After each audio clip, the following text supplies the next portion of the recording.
सलामकुम। क्या हाल है आप लोगों का? एविडेंस बेस्ड प्रैक्टिस के स्टूडेंट्स का।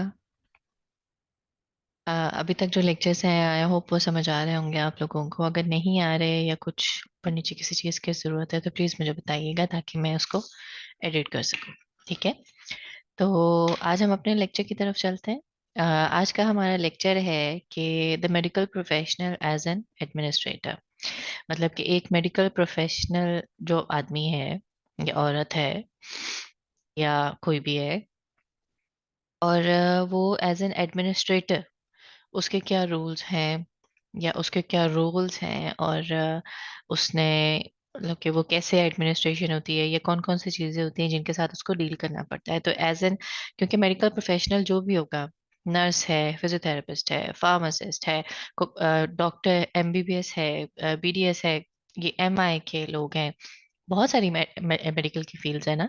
तो प्रोफेशनल सिंपल वो होता है जो एक प्रोफेशन के अंदर होता है, राइट। तो मेडिकल का कोई भी प्रोफेशन होगा, कभी ना कभी उसको कोई एडमिनिस्ट्रेटिव रोल मिलता है। हो सकता है वो अपनी शिफ्ट का इंचार्ज हो सकता है वो एक ग्रुप ऑफ नर्सेस का इंचार्ज हो सकता है वो हॉस्पिटल का इंचार्ज हो। तो एज एन एडमिनिस्ट्रेटर क्या रोल्स होते हैं उसके, ये क्या क्या चीज़ों के साथ उसको डील करना पड़ता है, वो हम आज सारा कुछ देखेंगे। और अभी हम भी क्यों पढ़ें, क्योंकि कल को आप भी इंशाल्लाह कुछ ना कुछ किसी बड़ी पोस्ट पे पहुंचेंगे। जब भी आपका करियर स्टार्ट होगा उसके बाद वन डे इंशाल्लाह you will get that post, या फिर अगर आप अपना क्लिनिक खुद शुरू करते हैं तो आप उसको खुद एडमिनिस्टर करें। तो कौन सी चीज़ों के साथ आपको डील करना पड़ेगा या कौन कौन सी चीज़ों को आपको माइंड में पहले रखना चाहिए टू गो विद इट, तो उनको हम आज देखते हैं।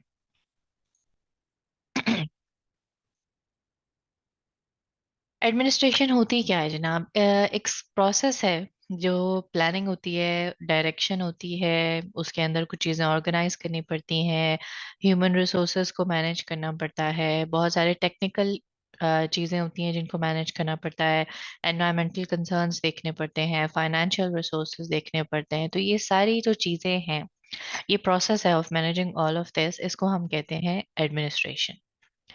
एडमिनिस्ट्रेशन के अंदर क्या आता है? Management by individual medical professionals. ठीक है ना, मेडिकल प्रोफेशनल्स हैं जो कि मैनेज कर रहे हैं किस चीज़ को, रिसोर्सेज को, किसके लिए? पेशेंट या क्लाइंट्स के लिए और ऑर्गेनाइजेशन के लिए। अब मेडिकल प्रोफेशनल में क्या क्या मतलब क्या, एज एन एडमिनिस्ट्रेटर क्या क्या रोल्स होते हैं? कंटेम्प्रेरी एडमिनिस्ट्रेशन के एक टाइम पे, कंटेम्प्रेरी का मतलब होता है occurring at the same time.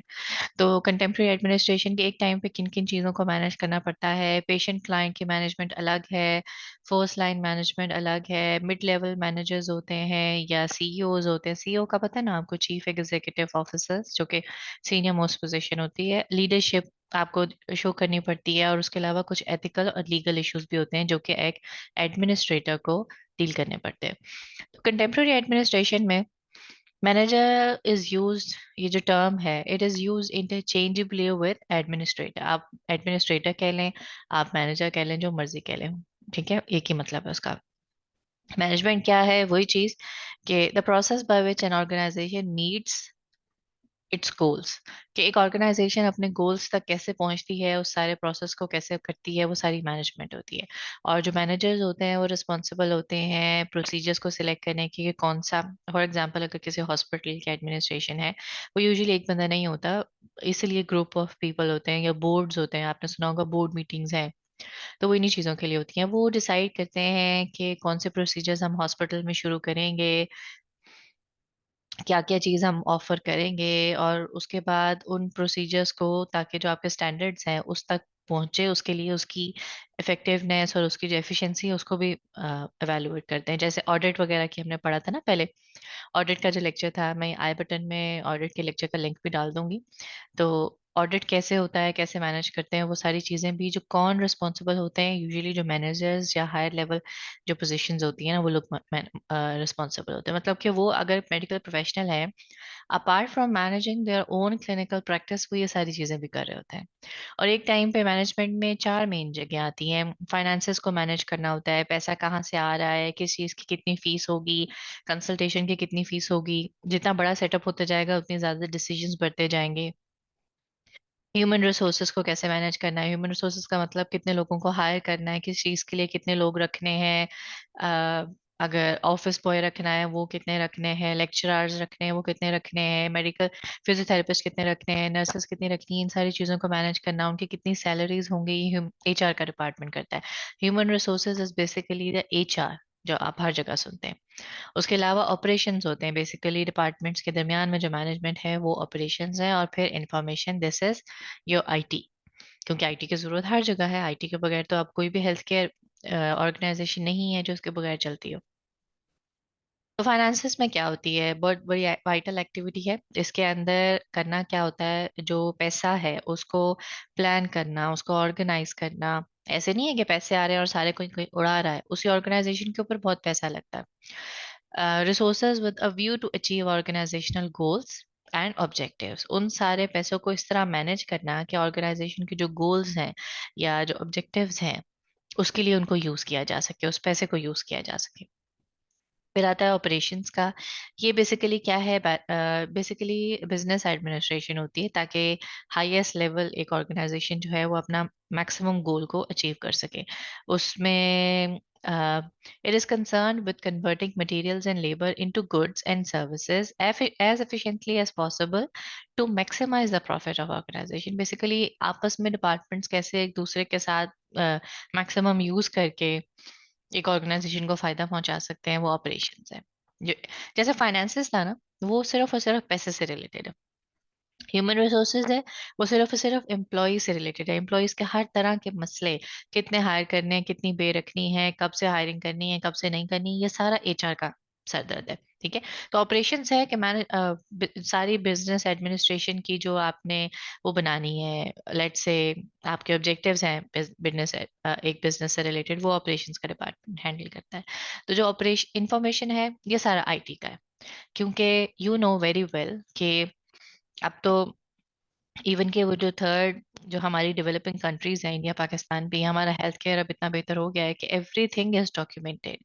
हर चीज, for example you know Shaukat Khanum hospital Lahore में जो है, राइट, उसके अंदर सब, उसके अंदर थोड़ी इंटरनेशनल प्रैक्टिसेस फॉलो की जाती हैं, तो उसके अंदर हर चीज, पेशेंट्स को रिपोर्ट्स हैं तो वो, अब तो मेरे ख्याल में सभी करते हैं। आप डेंटिस्ट के पास भी चले जाएं तो आपको टाइप रिपोर्ट देता है, तो उसके लिए उसको कंप्यूटर चाहिए, उसके लिए उसको एक सॉफ्टवेयर चाहिए अपना रिकॉर्ड्स को सारा रखने के लिए। तो ये सारी आईटी की जो चीजें हैं, ये डिपार्टमेंट है इंफॉर्मेशन टेक्नोलॉजी जो कि डील करता है। पेशेंट क्लाइंट मैनेजमेंट में क्या होती है, क्या क्या चीजें पेशेंट क्लाइंट मैनेजमेंट में करनी पड़ती हैं, आपको सर्विसेज की बिलिंग करनी पड़ती है। अगर ब्लड टेस्ट है उसके कितने पैसे होंगे। अगर आपने कभी ब्लड टेस्ट करवाया है डिफरेंट लैब से, तो हर लैब्स के अपने डिफरेंट चार्जेस होते हैं for different kind of blood test. ठीक है। एक्सरे के डिफरेंट पैसे हैं, सीटी स्कैन महंगा होता है, जो एमआरआई है वो ज़्यादा महंगा होता है। तो ये कौन डिसाइड करता है, ये एडमिनिस्ट्रेशन डिसाइड करती है। उसके अलावा जो पेशेंट क्लाइंट क्यों मैं बार बार बोल रही हूँ, पेशेंट का मतलब होता है ऐसा इंसान जो कि किसी डिजीज के साथ है। क्लाइंट वो होता है जिसको कोई डिजीज नहीं है, बट अब वो किसी और सर्विस के पास, आपके पास फॉर एग्जांपल फिटनेस ट्रेनिंग का है, हाइड्रोथेरेपी का है, स्विमिंग का है, तो फिजियोथेरेपिस्ट उन लोगों को भी डील करते हैं ना। तो उनकी जो डॉक्यूमेंटेशन है, डॉक्यूमेंटेशन क्या है, वो जो सारी रिपोर्ट्स होती हैं वो भी सारे हॉस्पिटल्स में रखी जाती हैं या क्लिनिक्स के अंदर वो रखी जाती हैं। सो आजकल आप चूंकि थोड़े से हम वाइज हो गए हैं, हम एनवायरमेंटल कंसर्न्स के अकॉर्डिंग हम बहुत ज़्यादा पेपर ज़ाया नहीं करते। तो बजाय इसके कि हर चीज़ को प्रिंट करके रखा जाए, बहुत सारी जगहों पे रखी जाती है। अब ज़्यादातर सॉफ्टवेयर ऐसे डिज़ाइन किए गए हैं जिसके अंदर स्टोर हो जाती है सारी चीज़ें। उसके बाद क्या है, सुपरविजन, डायरेक्ट एंड सुपरविजन और direct and personal supervision of the support personal, ये सारी चीजें भी उसमें जरूरी होती है। बिलिंग फॉर सर्विसेज क्या है, हर तरह की मेडिकल बिलिंग। ठीक है। 1980 में हेल्थ केयर एडमिनिस्ट्रेशन जो थी, उसने कुछ कोड्स बताए थे कुछ इंटरवेंशंस के लिए। आई एम श्योर देयर, मुझे तो नहीं आइडिया एडमिनिस्ट्रेशन का, हॉस्पिटल के एडमिनिस्ट्रेशन लेवल तक, लेकिन कुछ होती होंगी बेसिस जिसके ऊपर डिवाइस की जाती हैं। तो कुछ रेट्स होते हैं, कॉन्ट्रैक्टेड रेट्स होते हैं और कैपिटेटेड रेट्स होते हैं। कॉन्ट्रैक्टेड रेट्स वो होते हैं जो एक पेशेंट और हॉस्पिटल के दरमियान में, फॉर एग्जांपल एक प्राइवेट पेशेंट है, मैं हूँ, मेरे पास कोई इंश्योरेंस वगैरह कुछ नहीं है, और if right now I am in Dubai, तो मेरे पास इंश्योरेंस नहीं है लेट्स से, और मैंने कोई अपना ब्लड टेस्ट करवाने जाना है, तो मैं एज अ प्राइवेट पेयर जब मैं जाऊंगी तो मुझे वो क्या रेट देंगे, कितने पैसे लेंगे, वो होते हैं कॉन्ट्रैक्टेड रेट्स। बट अगर मेरे पास एक इंश्योरेंस है तो मैं जाके बस अपना टेस्ट करवाऊंगी और घर आ जाऊंगी, और मेरी जो इंश्योरेंस है वो उस हॉस्पिटल या उस क्लिनिक को पे करेगी।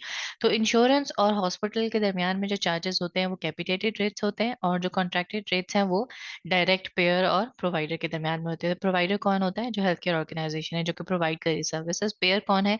जो कि क्लाइंट है या कोई पेशेंट है। Capitated rates में ये patient accepted periodically by a provider, healthcare organization for services to patients covered by the insurance। तो इंश्योरेंस के उनके साथ चार्जेस डिफरेंट होते हैं। तो उसके बाद डॉक्यूमेंटेशन के जो कुछ रूल्स होते हैं, टाइमलाइंस, आप उसके ऊपर कोई गड़बड़ नहीं कर सकते इन रूल्स के ऊपर। डॉक्यूमेंटेशन का कि फौरन फौरन करनी होती है, उससे पहले भी और राइट आफ्टर। ठीक है। आपने देखा होगा अगर आप कोई सर्जरी करवाएं या कोई भी प्रोसीजर करवाते हैं ना, तो उसके फौरन बाद आपको रिपोर्ट मिल जाती है। तो it's very quick, it has to be quick. फिर objectivity, do not record personal feelings about the patient, also avoid vague words like better या सीम्स टू बी। ऑब्जेक्टिव मतलब कि तमीजदार होनी चाहिए, अपने वर्ड्स को वेग वर्ड्स नहीं यूज कर सकते। पेशेंट के एक्शंस को भी डिफाइड करें और सिर्फ जो हुआ है उसको बताएं, अपने व्यूज उसके अंदर नहीं डालने। लेजिबिलिटी मतलब कि इलेजिबल राइटिंग नहीं करनी, अनक्लियर राइटिंग नहीं करनी, मतलब कि क्लियर जो टू द पॉइंट चीज होता है। अगर आपने कभी अ, जैसे एचओज वगैरह है हॉस्पिटल में, जब आप ट्रेनिंग्स करते हैं आपने देखा होगा हॉस्पिटल नोट्स लिखते हैं। नोट्स में टू द पॉइंट चीज लिखी जाती है, ठीक है, कहानियां नहीं लिख के आते। लेकिन खैर ये चीजें हम सीखते हैं साथ साथ। शुरू में मैंने भी बहुत कहानियां लिखी हैं, एम मार आते थे, बट मजा आता है पता है नोट्स लिखने का। और आप अगर आपको नहीं पता कि आपने नोट्स कैसे लिखने हैं, तो आप जस्ट प्रीवियस नोट्स, एचओ के नोट्स पढ़ लें या सीनियर कंसल्टेंट के नोट्स पढ़ लें, तो उससे आपको आइडिया हो जाता है कि आपने कैसे लिखना है। ठीक है। थॉरोनेस होनी चाहिए। आप ऐसे वो जैसे हम अपने पेपर सॉल्व करते हैं, ढेर ढेर जगह छोड़ के रिकॉर्ड्स नहीं लिखते। आप उसके अंदर लिखते हैं प्रॉपर, कोई जगह खाली नहीं छोड़ते। इनिशियल्स, ठीक है, प्रॉपर अपना नाम लिखते हैं, कोई इस तरह की वेग वर्ड्स या इस तरह के शॉर्ट फॉर्म्स नहीं यूज करते। इस पे आपको थर्ड ईयर में जब हमारा वार्ड स्टार्ट होते हैं ना, फिजियोथेरेपी का तो मुझे पता है, आई डोंट नो बाकी उनका क्या हाल होता है, लेकिन सिखाया जाता है।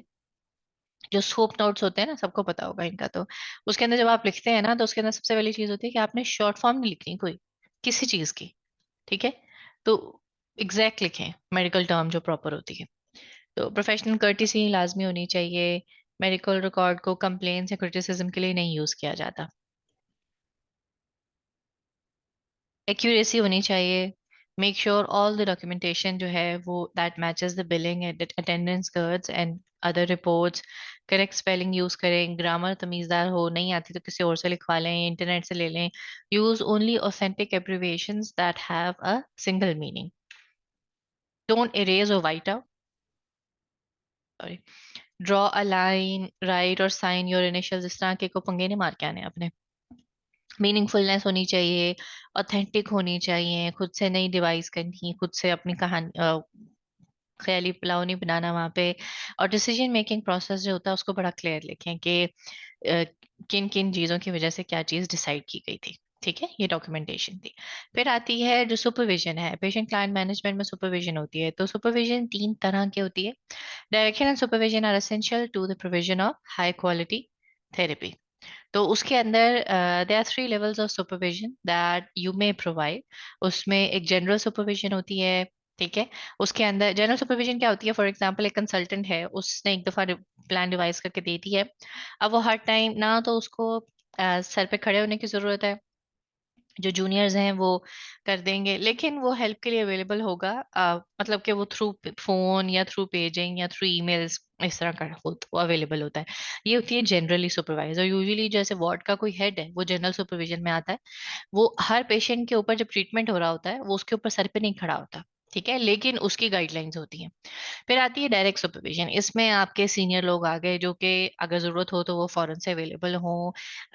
पेशेंट आया उसके साथ डायरेक्ट कांटेक्ट होता है। फिर उसके बाद आता है डायरेक्ट पर्सनल सुपरविजन। इसमें वो लोग फॉलो करते हैं जो एक्चुअली पेशेंट को ट्रीट कर रहे हैं। फॉर एग्जाम्पल आप और मैं, अगर हम किसी वार्ड में काम कर रहे हैं या किसी भी क्लिनिकल सेटअप में मैं एक पेशेंट का ट्रीटमेंट कर रही हूँ ना, तो मैं डायरेक्ट पर्सनल सुपरविजन, मेरा जो सीनियर है वो डायरेक्ट सुपरविजन है, और जो पूरी उस ऑर्गेनाइजेशन का या जो हमारे फिजियोथेरेपी डिपार्टमेंट का हेड है वो फॉल करता है जनरल सुपरविजन में। ठीक है, ये 3 लेवल्स होते हैं सुपरविजन के। फर्स्ट लाइन मैनेजमेंट क्या होती है, इनकी बजट रिस्पॉन्सिबिलिटीज होती हैं, एचआर के रिस्पॉन्सिबल होते हैं ये लोग। ऑपरेशनल रिस्पॉन्सिबिलिटीज आती हैं, मतलब कि ये वो चीजें हैं जो कि मैनेजमेंट के अंदर करनी करनी और सबसे पहले करनी पड़ती हैं। जो हमारे 4 मेन, आप कह लेना, वो थे मेन डिपार्टमेंट्स है ना मैनेजमेंट के, वो सारे फर्स्ट लाइन में फॉल करते हैं। ठीक है। मिड लेवल मैनेजर्स क्या होते हैं या सीईओज क्या होते हैं? Individuals at this level of management are concern with the following. किसके साथ ये रिस्पॉन्सिबल होते हैं कि थर्ड पार्टी पेयर्स या जैसे इंश्योरेंस वगैरह के लोग हैं उनके साथ क्या रेट्स रखने हैं हॉस्पिटल के, ये लोग करते हैं। ऑर्गेनाइजेशन के गोल्स ये लोग एस्टेब्लिश करते हैं। कौन से पार्टनर्स किनके साथ कोलैबोरेशन करनी है, स्टेक होल्डर्स क्या होंगे, वो ये करते हैं। Ensuring the organisation's compliance with accreditation, licence, other regulations, वो सारी चीजें करते हैं। Communicating with the board of trustees and shareholders, जो कि पैसा दे रहे हैं, ये लोग करते हैं। मार्केटिंग द ऑर्गेनाइजेशन, उसके कोई अपने करने की हमने नई सर्विस शुरू की है, ये होता है यहाँ पे, तो वो भी ये करते हैं। मतलब कि क्लिनिकल प्रैक्टिस के अलावा भी इतना इतना काम होता है, और ये टू बिलीव मी ये बहुत हार्ड वर्क होता है। तो मोस्ट ऑफ द टाइम्स आपने देखा होगा कि जो सीईओ लेवल पे होते हैं वो डॉक्टर्स ही हैं, बट वो यूजुअली उस हॉस्पिटल में प्रैक्टिस नहीं कर रहे होते क्योंकि उन्होंने इतने सारे प्रॉब्लम्स के साथ डील करना होता है। Safeguarding the organisation financial solvency. अच्छा, एक मजे की बात बताती हूँ कि जरूरी नहीं है कि हॉस्पिटल की जो मैनेजमेंट है वो डॉक्टर ही हो। मैनेजमेंट के लिए मैनेजमेंट के लोग भी हायर किए जाते हैं। ठीक है, जिनका काम सिर्फ और सिर्फ मैनेजमेंट होता है। सो वो भी एक बड़ी अच्छी अप्रोच है। हमारी गवर्नमेंट ने एक दफा एक आइडिया प्रपोज किया था, लेकिन इस चीज को लोग ज्यादा वो नहीं करते कि नहीं जी, जो डॉक्टर नहीं है उसको क्यों कैसे पता होगा कि कैसे रन करना है, बट वो मैनेजमेंट का बंदा है, उसको मैनेज तो करनी आती है ना चीजें। सो थोड़ा सा कन्फ्लिक्ट है इस चीज के अंदर। अभी तक तो डॉक्टर्स ही हैं जो कि मैनेज कर रहे होते हैं। तो लीडरशिप होती है, हर ग्रुप का एक लीडर है। लीडर जो सारी पर्सपेक्टिव है लीडर पे डिपेंड करती है कि कैसा उसका लीडर होगा, उसका रोल क्या है, वो लीडर कैसे बन रहा है। And underlying premise is that the organizational structure, management style, and the leadership style all must mesh if an organization is to meet the goals efficiently and effectively. Ethical issues, legal issues, whistle blowing, क्या होती है whistle blowing? सीटियां मारना। हम्म। सीटियां मारने को whistle blowing नहीं कहते।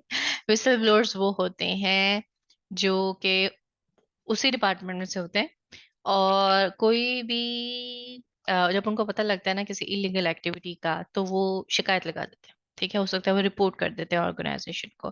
तो उसको कहते हैं विसल ब्लोअर। गलत नहीं वो करता, बट विसल ब्लोइंग के साथ प्रॉब्लम्स हैं कि उसके अंदर जो आपकी ऑर्गेनाइजेशन है, ठीक है, प्रोफेशनल एडवांस, और उस बंदे को खुद भी अगर किसी को पता लग जाए ना कि ये विसल ब्लोअर है, उसको प्रोफेशनल फिर जो होती है ना फर्दर अपॉर्चुनिटीज नहीं मिलती है, क्योंकि सबको यही डर होता है कि ये पता नहीं कब हमें धोखा दे दे, कब बैक स्टैबिंग कर दे। तो उसको कैसे हैंडल करें, क्योंकि अब हमने प्रॉब्लम कोई आई है तो उसको रिपोर्ट भी तो करना है ना। वी कैन नॉट गो के ठीक है गलत काम कर रहे हैं तो कर ले। तो आप अगर आप ऐसे सिचुएशन में हैं, तो आप उसको सेल्फ एनालाइज करें। जो लोग उस गलत एक्टिविटी को के अंदर एंगेज है उनके साथ बात करें, उनके साथ डिस्कस करें, they can come out of that. और नहीं मानते अपने सुपरवाइजर से रब्ता करें। ठीक है, मैनेजेरिया मतलब कि मैक्सिमम लेवल मैनेजमेंट लेवल तक जा सकते हैं तो आप चले जाएं, और फिर एंड पे कंप्लेंट फाइल करें। तो इन सारी चीज़ों पे यूजुअली जो प्रॉब्लम्स है वो यहीं पे हैंडल कर लिया जाता है, क्योंकि कोई भी ऑर्गेनाइजेशन ये नहीं चाहती कि वहाँ पे इलीगल एक्टिविटी हो और एंड पे हॉस्पिटल को नुकसान हो। ठीक है, तो ये एस्पेक्ट था एक प्रोफेशनल का, एक मेडिकल प्रोफेशनल का एज एन एडमिनिस्ट्रेटर। इसी तरह के हम कुछ रोल्स आगे भी पढ़ते जाएंगे। सो वन बाय वन इंशाल्लाह उनको हम डालते जाएंगे। सो जिंदगी रही तो इंशाल्लाह दोबारा मिलेंगे। तब तक के लिए अपना ख्याल रखिएगा और अपने आसपास वालों का भी ख्याल रखिएगा।